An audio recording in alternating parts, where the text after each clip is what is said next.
아이가 죽었는데 고작 가해자가 받은 형이 이라니 너무 약하다. 여러 가지 복잡한 문제들이 있더라고요. 그러니까 또 마냥 또 형을 세게 때릴 수가 없는 거예요.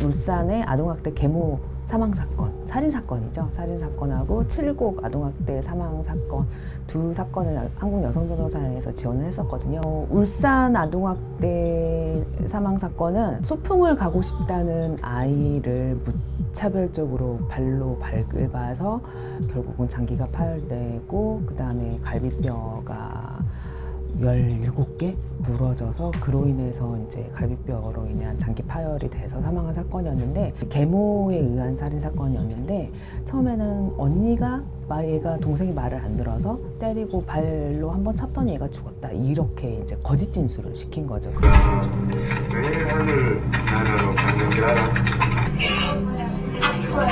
왜 아프게 되었지? 이렇게? 네. 때리고 나서 바로 발로 찼거든요. 그러다가 나중에 이제 언니도 그동안 계속 학대가 있어 왔고 계모가 그렇게 하라고 시켜가지고 뭐 허위 진술한 게 드러나가지고 결국은 계모에 의한 그런 죽은 사건으로 확인이 돼서,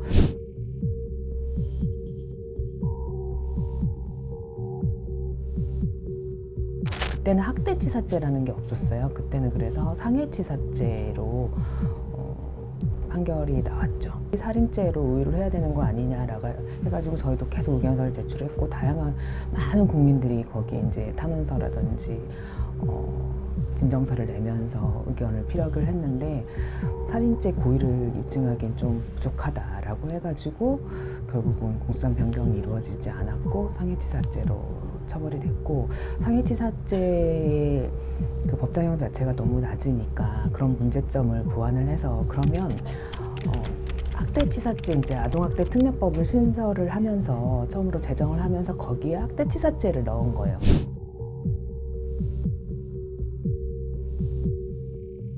법정형 자체는 무기 또는 5년 이상이기 때문에 5년부터 최장 30년까지 가능하단 말이에요.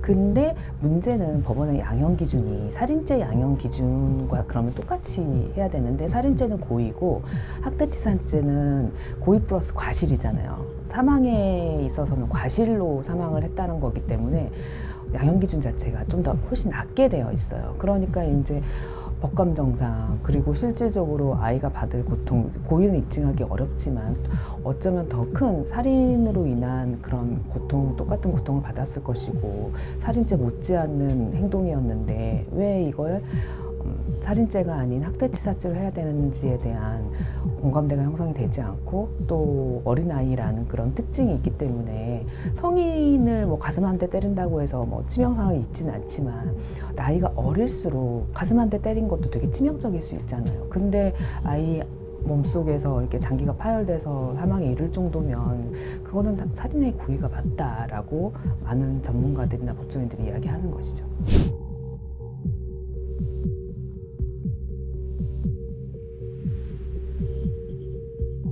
그래서 저희도 판결을 보면서 되게 놀랐어요. 이렇게 많은 아이들이 지속적으로 오랫동안 심각하게 학대를 당해왔구나, 그리고 심한 경우에 이렇게 죽는 아이들도 많았구나 라고 하면 생각하면서 되게 많이 놀랐고, 또 하나 놀랬던 것은 생각보다 형벌이 높지 않다, 처벌이. 이게 형사처벌로 올 정도면 되게 심각하기 때문에 형사처벌로 왔을 텐데, 그러면 심각한 만큼 그에 따른 양형도 반영이 돼야 되는데 양형에서 실형이 선고되는 비율이 그렇게 높지 않구나.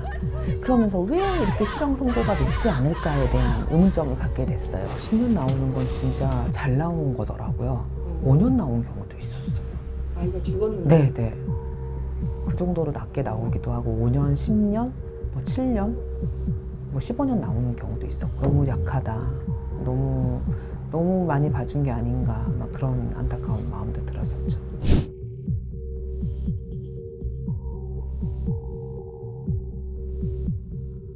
아버지가 예를 들어서 자녀를 학대해서 처벌을 받았다라고 하면 어머니가 탄원서를 내요.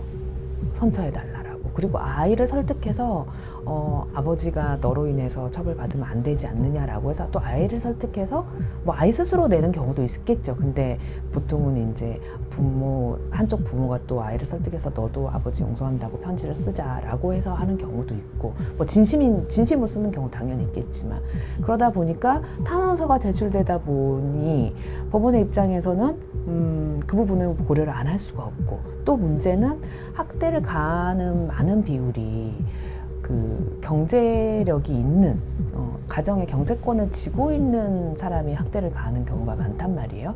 결국은 또 이 남은 가족들, 아이의 그런 빈곤에 또 문제가 생길 수가 있잖아요. 그러니까 여러 가지 복잡한 문제들이 있더라고요. 그러니까 또 마냥 또 형을 세게 때릴 수가 없는 거예요.